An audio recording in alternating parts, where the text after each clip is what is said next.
Still dizzy from pain medication and barely able to walk without my walker, I answered the phone to Ashley's voice. "You're home doing nothing anyway. I'm dropping the kids off for the week.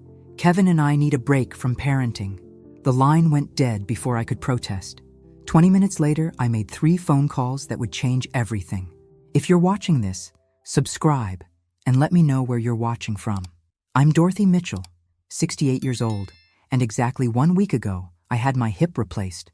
The surgeon said I'd need at least 6 weeks to recover, maybe 8. My house in Toledo still smelled like the antiseptic from the visiting nurse's daily visits, and I could barely make it from my bedroom to the kitchen without stopping to rest. But Ashley didn't care about any of that. She'd married my son Kevin 15 years ago, and from day one, she treated me like unpaid help. Need a babysitter? Call Grandma Dot. Need someone to clean up after their parties? Grandma Dot will handle it. Never mind that I'm a retired registered nurse who spent 43 years taking care of other people. Never mind that I buried my beloved husband Frank just 3 years ago and I'm still figuring out how to live alone. The doorbell rang at exactly 2:30 p.m. Through my front window, I watched Ashley march up my walkway, dragging Emma by the hand while Jake carried baby Lily. Even from this distance, I could see Emma's wrinkled school uniform and Jake's mismatched shoes. "Here they are," Ashley announced, pushing past me into my living room. She dropped 2 garbage bags on my couch, apparently their clothes for the week. "Emma knows how to make sandwiches, so feeding them won't be hard. Jake still wets the bed sometimes, but you probably have plastic sheets from when Kevin was little." I stared at her. "Ashley, I just had major surgery. I can barely walk." She rolled her eyes. "Oh, please, Dot, you're being dramatic." It's not like you have anything else to do." She grabbed her purse and headed for the door. "We'll be back Sunday. The kids are fine on their own most of the time anyway." And she was gone. I looked down at 3 pairs of eyes staring up at me. Emma, 12 years old, clutching a backpack that looked like it hadn't been washed in months. Jake, 9, holding his little sister's hand protectively. And Lily, just 6, with tangled hair and a thumb firmly planted in her mouth. "Well," I said, leaning heavily on my walker, "I guess we're roommates for the week." That's when Emma started crying, and I realized this wasn't just about Ashley dumping her responsibilities on me. These children were desperate, neglected, and scared. But they were also about to learn that Grandma Dot was nobody's fool. "Are you going to send us back?" Emma whispered, tears streaming down her face. It was then I noticed the bruise on Jake's arm and how thin all 3 children looked. My nursing instincts kicked in despite my pain medication fog, and I knew this was much worse than I'd imagined. I lowered myself carefully onto my couch, patting the cushion beside me. "Come here, sweetheart. Nobody's getting sent anywhere." As the children settled around me, I started asking gentle questions. When was the last time they'd eaten a real meal? Did they have clean clothes at home? Who was watching them when Mom and Dad went out? The answers broke my heart. Frozen dinners and cereal for most meals, laundry piling up because Mom's too busy with her yoga classes. Emma, at 12, was essentially raising her siblings while Ashley went to the spa, and Kevin worked 60-hour weeks to pay for Ashley's lifestyle. But I'd learned something during my 4 decades as a nurse. When children are involved, you don't just treat the symptoms. You find the cause, and you fix it permanently. While the kids ate grilled cheese sandwiches and tomato soup, the first hot meal they'd had in days, according to Emma, I made my first phone call. "Sharon, it's Dot Mitchell." "Yes, from the hospital. Listen, I need a favor, and it's important." Sharon Peterson had been a social worker for 30 years before retiring. More importantly, she owed me. I'd covered her shifts more times than I could count when her own children were sick. "I need documentation," I told her quietly, while the children watched cartoons in my living room. 3 neglected children, and I think we're looking at emotional abuse, possibly physical. "Can you come by tomorrow?" My second call was to my neighbor, Mrs. Henderson, an 80-year-old busybody with nothing better to do than watch everyone's business through her lace curtains. "Edith, I need you to watch my house this week. Take pictures of anyone who comes or goes. Write down license plate numbers. Yes, it's important." My third call was to Kevin's office. "This is Dorothy Mitchell, Kevin's mother. I need to speak with him." "Yes, I'll hold." When Kevin finally came on the line, I kept my voice sweet as honey. Hi, sweetheart. Ashley dropped the children off for the week. Such a lovely surprise. We're having the most wonderful time. I could hear the relief in his voice. Oh, good, Mom. Ashley said you'd be happy to help out. She's been so stressed lately. Of course she has, I said, watching Jake help Lily color in a coloring book I kept for their visits. Don't worry about us. We'll be just fine. What Kevin didn't know was that by the time he and Ashley returned from their break, I would have enough evidence to bury them both. The next morning, I woke to the sound of Emma making breakfast for her siblings. Through my bedroom door, I could hear her quiet voice. Jake, you need to eat something. And Lily, use your fork, not your fingers. It was 6:30 a.m., and a 12-year-old was being a mother because her actual mother was too selfish to care. I found them in my kitchen, Emma standing on a chair to reach the cereal boxes, Jake feeding Lily spoonfuls of oatmeal with the patience of someone far older than 9. They'd already cleaned up their dishes and were getting ready for school. How long have you been doing this, sweetheart? I asked Emma, as gently as I could.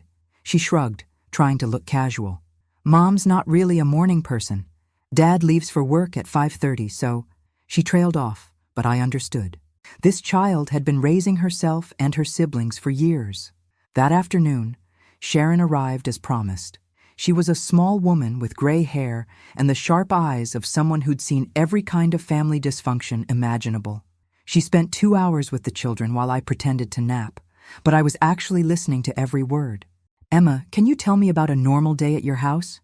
Well, Dad leaves really early for work. Mom usually sleeps until noon, so I get Jake and Lily ready for school and make their lunch. After school, I help Jake with his homework while Lily watches TV. When Mom wakes up, she's usually grumpy and says we're too loud. What about dinner? Emma hesitated.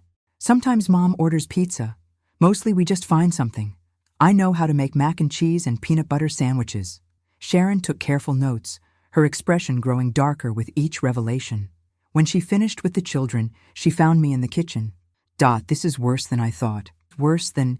That little girl is completely parentified, and the younger ones show signs of emotional neglect. The baby still isn't potty trained properly, and she's 6 years old. I nodded grimly. I know. The question is, what can we do about it? Document everything. Keep them here as long as possible, and whatever you do, don't let the parents know we're building a case. That evening, after tucking all 3 children into beds in my spare room, beds they shared because they were afraid to sleep alone, I sat in my kitchen with a legal pad and started writing down everything I'd observed. Emma doing all the parenting, Jake's defensive behavior whenever someone raised their voice, Lily's regression with potty training and her constant thumb-sucking, the way all 3 children hoarded food like they weren't sure when their next meal would come. But I was also documenting something else, how quickly they'd responded to actual care and attention. Emma had smiled for the first time in years when I praised her for taking such good care of her siblings. Jake had opened up about his favorite subject in school. Lily had let me brush her hair without crying. These children weren't damaged beyond repair. They were resilient, loving, and desperate for someone to actually parent them. Well, they were about to get exactly that. Because Ashley and Kevin were about to learn that you don't mess with Grandma Dot's grandchildren. By Thursday, the house had transformed. Emma was sleeping past 6 a.m. for the first time in years because she didn't have to wake up and take care of everyone. Jake was doing his homework at my kitchen table while I helped him with math problems, something his parents had never bothered to do. And Lily was finally using the bathroom like a 6-year-old should, now that she had consistent meals and wasn't living in constant anxiety. But it was during that quiet afternoon, while the kids were at school and I was sorting through old photo albums, that I really understood how far my son had fallen. There were pictures of Kevin as a boy, bright-eyed and helpful, always the first to volunteer when his father and I needed something done around the house. Kevin at his college graduation, beaming with pride as Frank and I posed with him. Kevin on his wedding day, looking genuinely happy as he danced with Ashley. When had he stopped fighting for his children? When had he decided that working 60 hours a week and letting Ashley do whatever she wanted was easier than being an actual father? I found my answer in a photo from Christmas 2 years ago. Kevin looked exhausted, defeated. Ashley was posing for the camera in an expensive dress while the children sat quietly in the background, clearly afraid to be too loud or too excited. My son had become a ghost in his own home. But I remembered something Ashley didn't know about. 20 years ago, when Kevin was going through his divorce from his first wife, he'd sat in this very kitchen and cried as he told me, "Mom, I never want my kids to feel unwanted or scared in their own home." Well, Kevin, I thought grimly, you failed, but I'm about to fix it. That evening, I called my lawyer. "Harold, it's Dot Mitchell. I need to ask you about grandparents' rights in Ohio." "Yes, I'll hold." While I waited, I watched Emma help Jake with his reading while Lily colored pictures for the refrigerator. They were acting like normal children for the first time all week, laughing and playing instead of walking on eggshells. "Harold? Good. Now, if I were to document severe neglect and emotional abuse, what would be the process for emergency custody?" "I see. And if the father was complicit in the neglect?" "Yes, I understand." After I hung up, Emma appeared beside my chair. "Grandma Dot, are we going to have to go home Sunday?" The hope and fear in her voice nearly broke my heart. I pulled her close, breathing in the scent of the strawberry shampoo I'd used when I'd finally been able to give her a proper bath. "Sweetheart, what would you say if I told you that you and Jake and Lily might be able to stay here with me for a while?" Her eyes widened. "Really? We could stay here? With bedtimes and vegetables and help with homework?" I nodded, feeling my resolve strengthen. "Really. But it might get complicated, and your parents might be very angry with Grandma." Emma hugged me tighter. "I don't care if they're angry. I just want Jake and Lily to be safe." And that's when I knew that what I was planning wasn't just right. It was necessary. Friday evening, I called Ashley's mother. Barbara had never liked me much, but she was about to become my most important ally. "Barbara, it's Dorothy Mitchell. I need to tell you what's happening with your grandchildren." The silence on the other end stretched so long I thought she'd hung up. Then, "What do you mean?" "I mean Emma is raising her siblings because Ashley can't be bothered. I mean these children are neglected, underfed, and emotionally traumatized. And I have documentation to prove it." Another long pause. "That's impossible. Ashley tells me everything is fine." "When was the last time you actually saw the children?" "Barbara, not just pictures on social media, but actually spent time with them?" I heard her sharp intake of breath. She couldn't remember because Ashley kept the children away from anyone who might notice their condition. "I'm sending you some photos," I continued, pulling up the pictures Sharon had taken of bruises, unwashed clothes, and the way the children hoarded food. "Look at them carefully. Then ask yourself if this is the kind of life you want for your grandchildren." Saturday morning, Barbara showed up at my door. She was a tall, severe woman who'd always disapproved of Ashley's spending habits but had never interfered. One look at Emma, Jake, and Lily running around my backyard in clean clothes, laughing and playing like normal children, and her expression crumbled. "My God, Dorothy, how long has it been like this?" "Years," I said simply. "But we're going to fix it." We spent the morning going over Sharon's documentation, the photos, and my detailed notes from the week. By noon, Barbara was crying. I should have known. All those times Ashley asked for money for the children's clothes or school supplies, but they never seemed to have anything new. She was using the money for herself, I confirmed. Kevin's been working himself to death to pay for Ashley's lifestyle while the children went without. That afternoon, while the children napped, something they'd never been allowed to do at home, Barbara and I made a plan. It was risky, potentially explosive, but it was also the only way to protect Emma, Jake, and Lily permanently. "Are you sure about this, Dorothy?" Barbara asked as we finished our preparations. "Ashley is going to be furious. And Kevin!" I looked out the window at my grandchildren, playing quietly in my yard with toys I'd bought them during the week. Real toys, not the cheap plastic junk Ashley usually bought when she remembered they existed. "Barbara, I've been a nurse for 43 years. I've seen what happens to children when the adults in their lives fail to protect them. These children deserve better, and I'm going to make sure they get it." Sunday couldn't come fast enough, because tomorrow Ashley and Kevin were going to walk into a trap that would save their children's lives, even if it destroyed their marriage. And honestly, after what I'd witnessed this week, I was perfectly fine with that. Sunday morning arrived gray and drizzling, matching my mood perfectly. The children were unusually quiet, sensing that something was about to change. Emma kept hovering near me, as if she could prevent the inevitable by staying close enough. "Grandma Dot," Jake asked over breakfast, "do we have to pretend this week didn't happen?" out of the mouths of babes. This 9-year-old had learned that truth was something to hide, that happiness was temporary, and that adults would lie to keep up appearances. "No, sweetheart," I said firmly. "We never have to pretend that love didn't happen." At 2 p.m., right on schedule, I heard Ashley's car in my driveway.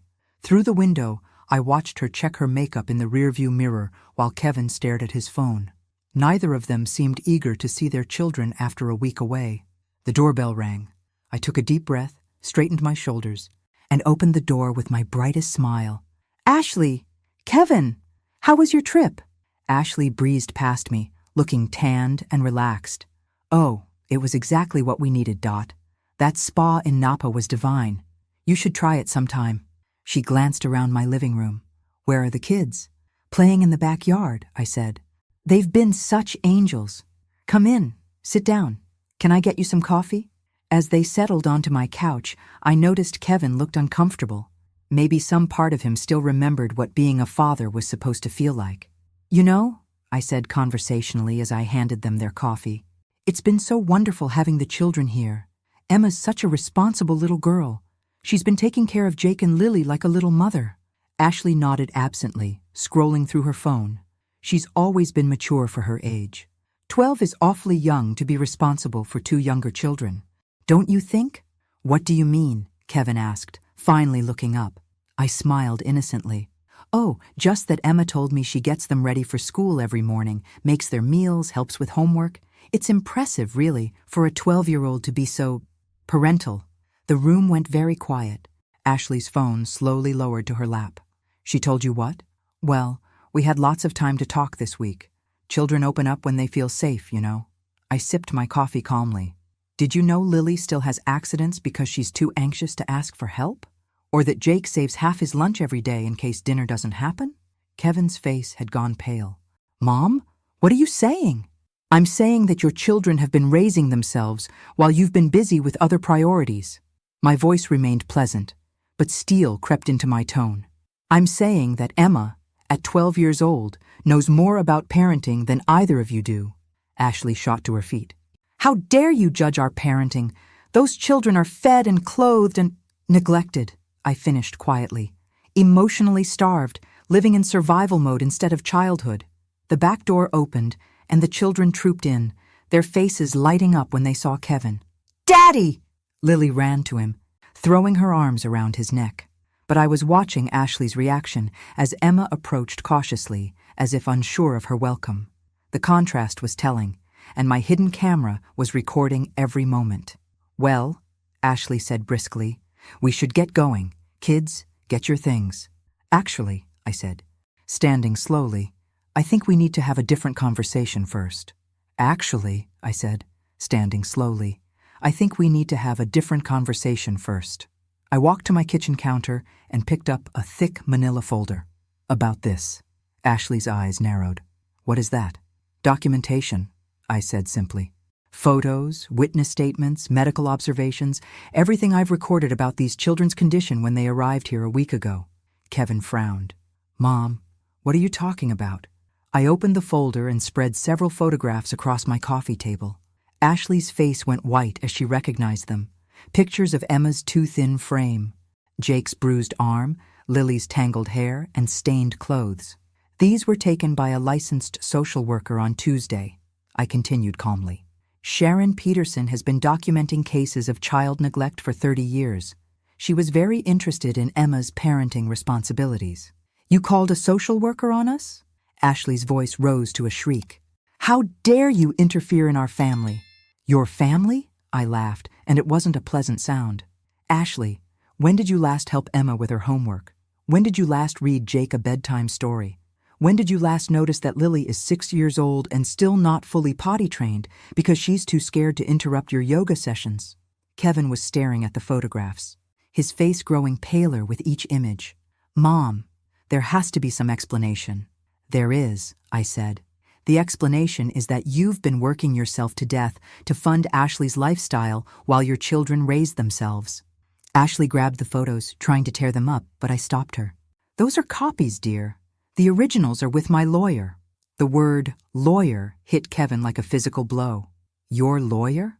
I nodded to the window, where Barbara's car was pulling into my driveway. And Ashley's mother is here too. Funny thing about grandmothers, when we actually see what's happening to our grandchildren, we tend to get protective. Barbara walked in without knocking, her face grim. She took one look at Ashley and shook her head in disgust. "I've seen enough, Ashley. These children are staying here." "You can't make that decision," Ashley snarled, but her confidence was cracking. "Actually," I said, "we can. I've filed for emergency custody pending a family court hearing. The judge will decide what's in the children's best interests." The room erupted in chaos, but I just smiled and thought about how quiet my house would be tomorrow. Quiet in the best possible way. Ashley's meltdown was spectacular. She screamed about her rights, threatened to call the police, and accused me of kidnapping her children.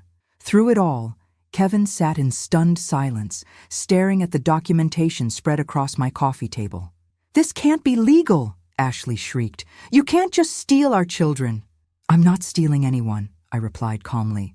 "I'm protecting children who have been neglected for years. There's a difference." Barbara stepped forward, her voice ice cold. "Ashley, I've been blind to this for too long. When Dorothy showed me those photographs, when I saw how these children responded to basic care and attention, I realized what a failure I've been as a grandmother." "Mom, you're taking her side?" "I'm taking the children's side," Barbara corrected. "Something you should have done years ago." Kevin finally spoke, his voice barely a whisper. "Emma really gets them ready for school every morning?" I nodded. "Every morning for years, Kevin. She makes their lunches, helps with homework, puts them to bed. At 12 years old, she's been more of a mother to Jake and Lily than Ashley ever has." "That's not true," Ashley protested. "I love my children." "Love?" I laughed bitterly. "Ashley, you left them with a woman recovering from major surgery without even packing proper clothes or leaving emergency contacts. You didn't call once to check on them. You don't love these children. You see them as inconveniences." The front door opened, and Sharon Peterson walked in, her professional smile not hiding the steel in her eyes. "Good afternoon, everyone. I'm here for the follow-up interview." Ashley went pale. "What follow-up?" "Standard procedure in potential custody cases," Sharon explained, pulling out her notepad. "I need to interview both parents about their childcare arrangements and parenting philosophy." "This is harassment," Ashley shouted. "This is child protection," Sharon corrected firmly. She turned to Kevin. "Mr. Mitchell, can you tell me about your children's daily routine at home?" Kevin's mouth opened and closed like a fish. He couldn't answer because he didn't know. He left for work before they woke up and came home after Ashley put them to bed, if she bothered to put them to bed at all. "I work long hours to provide for my family," he finally managed. "And who supervises the children while your wife sleeps until noon?" Sharon's pen was poised above her notepad. The silence stretched until Emma's small voice came from the doorway. "I do." We all turned to see my 3 grandchildren standing in the doorway, holding hands. They'd been listening to everything. "Emma, sweetheart," I started, but she shook her head. "No, Grandma Dot. They need to know." She looked directly at her parents.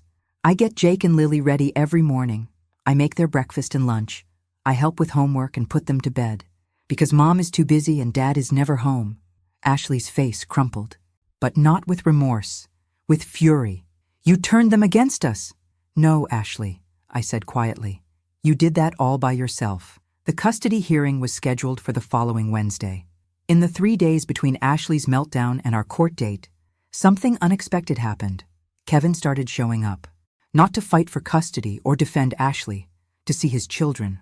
Monday evening, he knocked on my door with takeout from Emma's favorite Chinese restaurant. "I thought maybe I could have dinner with them," he said quietly. "If that's okay with you, Mom." I watched him carefully. The defeated, exhausted man from Sunday was gone, replaced by someone who looked like he'd been waking up from a very long sleep. "That depends," I said. "Are you here as Ashley's husband or as their father?" Kevin's shoulders sagged. "I don't know if I can be Ashley's husband anymore, Mom. Not after what I've seen this week."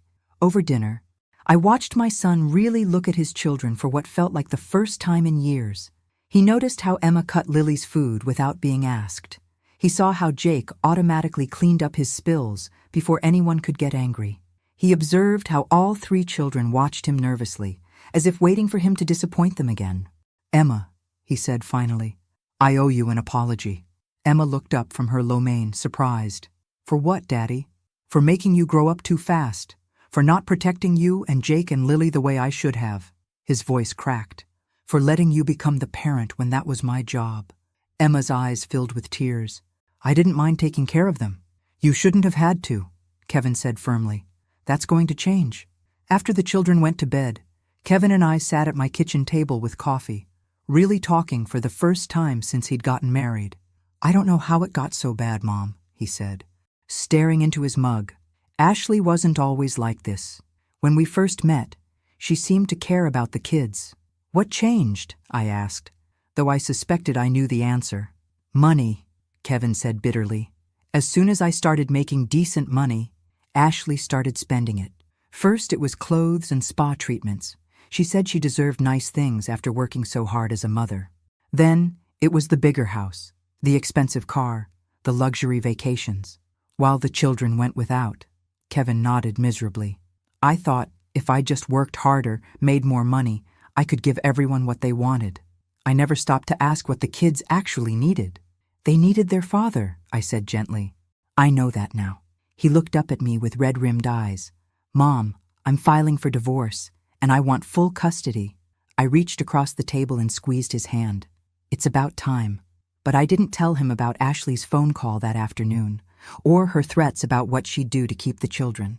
Some battles a mother has to fight alone.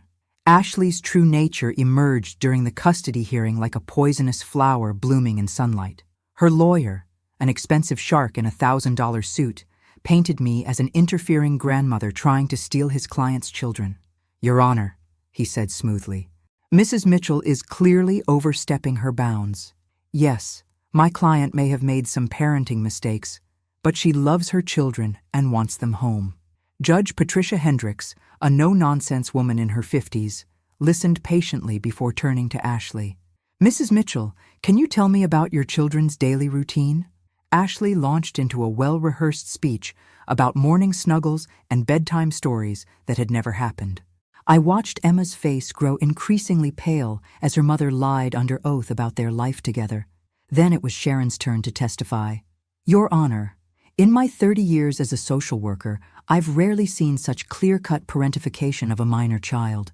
Emma Mitchell has been functioning as the primary caregiver for her siblings since she was approximately 8 years old.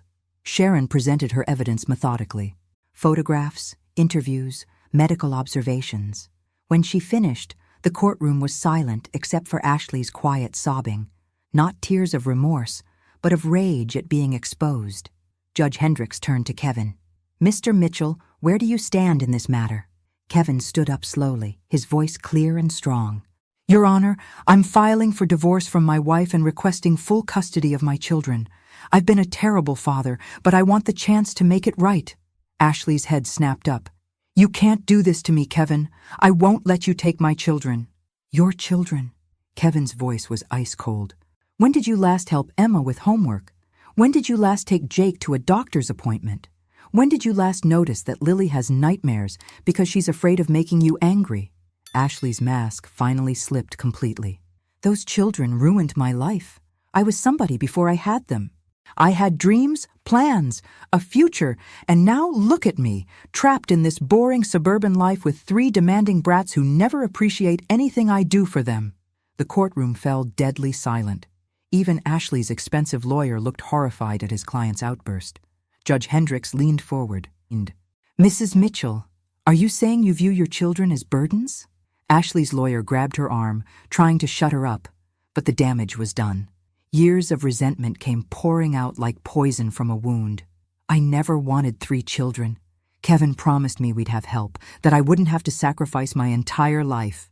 But instead I'm stuck with constant demands and whining and messes and... That's enough, Judge Hendricks said sharply. She looked at Ashley with barely concealed disgust. Mrs. Mitchell, you just told this court that you view your children as impediments to your happiness. That tells me everything I need to know about your fitness as a parent. Ashley realized her mistake too late. She tried to backtrack, claiming stress and emotional manipulation, but Judge Hendricks wasn't buying it. Custody is awarded temporarily to the paternal grandmother, Dorothy Mitchell, with visitation rights for the father. Mrs. Ashley Mitchell will have supervised visitation only, pending psychological evaluation and parenting classes. Ashley screamed.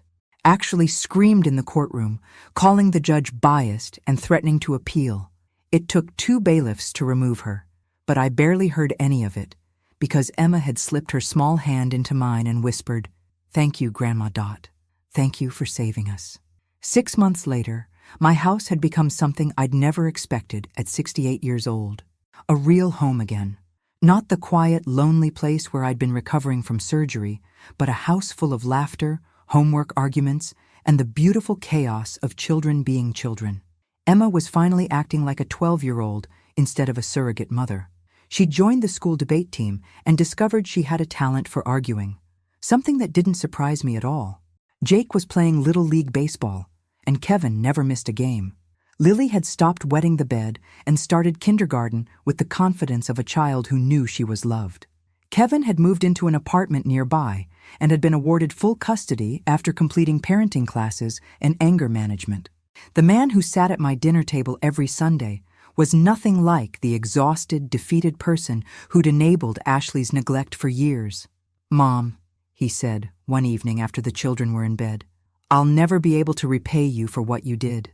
"You don't need to repay me," I replied, settling into my favorite chair with my knitting. "You just need to keep being their father."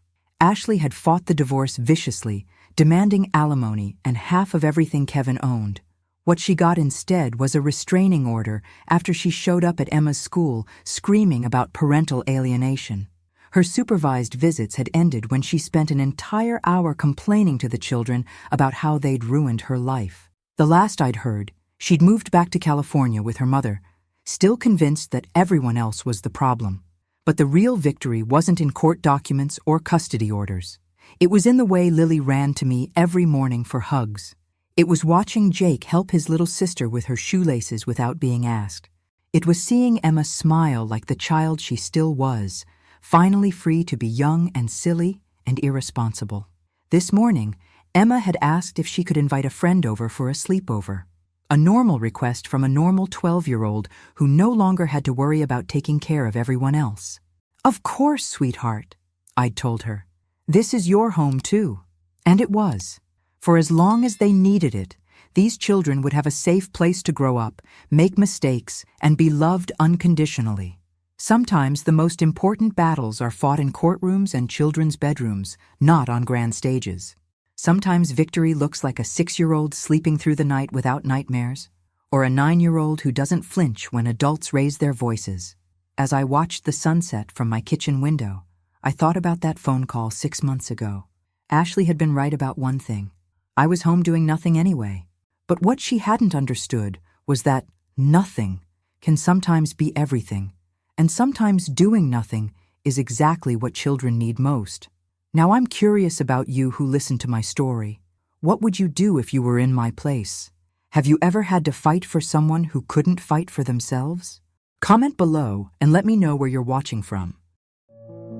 Thanks for listening. Don't forget to subscribe and feel free to share your story in the comments. Your voice matters.